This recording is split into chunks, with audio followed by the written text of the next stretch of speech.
Hello, beautiful people. My name is Sally Mawaza, your trusted financial advisor. And today, I'll be taking you through money market fund as a form of investment. So, what is money market fund? Now, money market fund falls under an umbrella of an investment called the unit trust.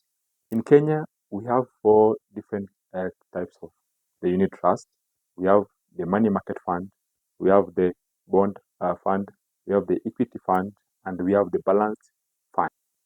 The biggest difference among these four types of funds is ideally where the money is being invested. These four funds form part of what we call the collective investment schemes.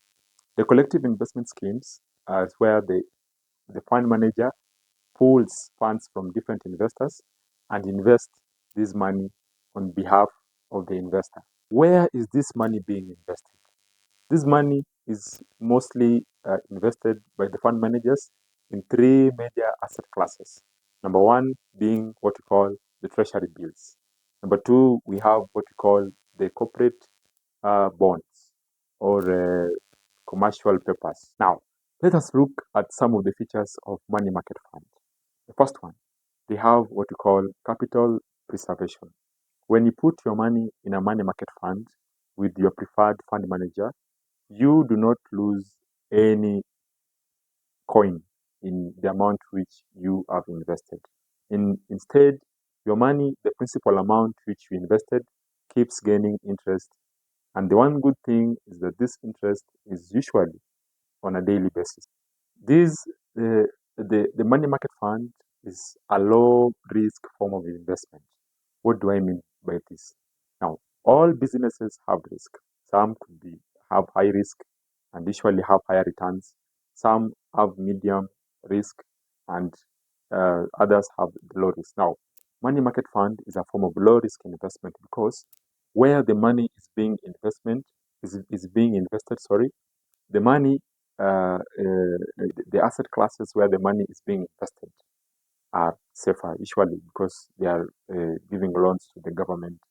The interest rate, they fluctuate on a daily basis.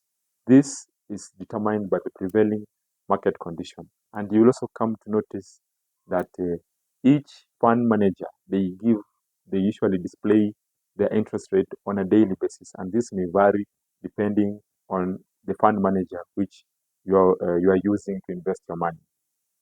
Interest earned on money market are usually compounded on a monthly basis. What this means is that the total amount of interest that you've received within that period of 1 month, when it is being taken to the second month, we take the principal of the first month, the initial amount of money that invested at the start of the first month, plus the interest gained during the whole month. And this figure is now being used as the principal of the second month. That is the total interest gained during the first month and the principal, the initial amount of money that you invested at the start of the investment. Well, as you can see, this is way, way better than the interest used by the banking sector, which is called the simple interest. Now, you find with the simple interest, if you compare the simple interest and the compound interest, which is used by the money market fund, the compound interest usually gives the investor more amount of money at the end of, say, 1 year or after a certain duration of time as compared to the simple interest. The other reason why you should use the money market fund as a form of savings and not the banking sector is because the money market fund, the interests which are usually displayed on a daily basis are above the inflation rate. Now, as at the moment of this video, the inflation rate in our country, Kenya, stands at 6.63. And if you see most of the money market, the interest rate are usually in double figures, 10%, 11% there. This, of course, varies on a day-to-day basis. The other important feature about the money market fund that I should not forget to mention is what we call liquidity or easy access to your money. Now, you may have invested a certain amount of money in the money market fund, and with time, you feel like you have need for some money or you need some of the money that you invested back into your account. This is very easy as you can get back your money within the same day or usually a period of between 2 to 3 days. This is another reason, and this without losing any interest on the amount of money that you had initially invested.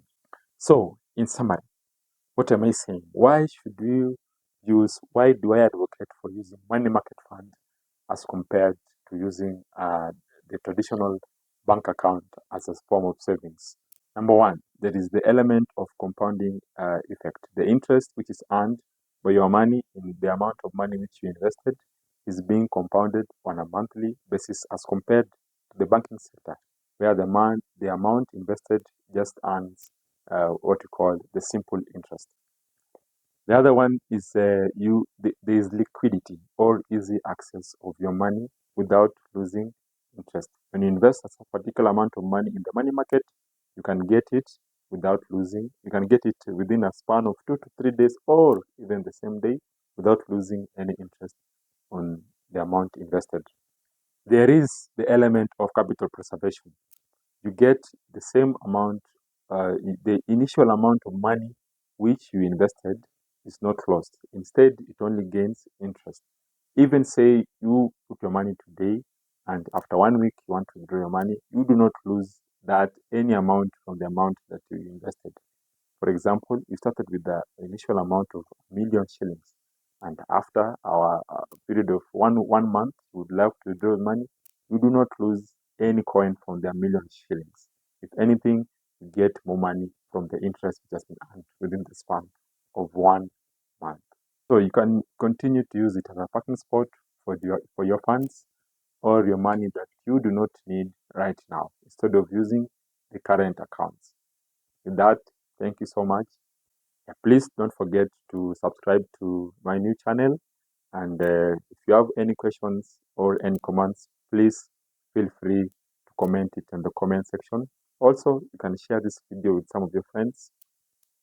Asante sana. Thank you. If you need of anything, please just go to the comment section, ask any question, and I will guide you.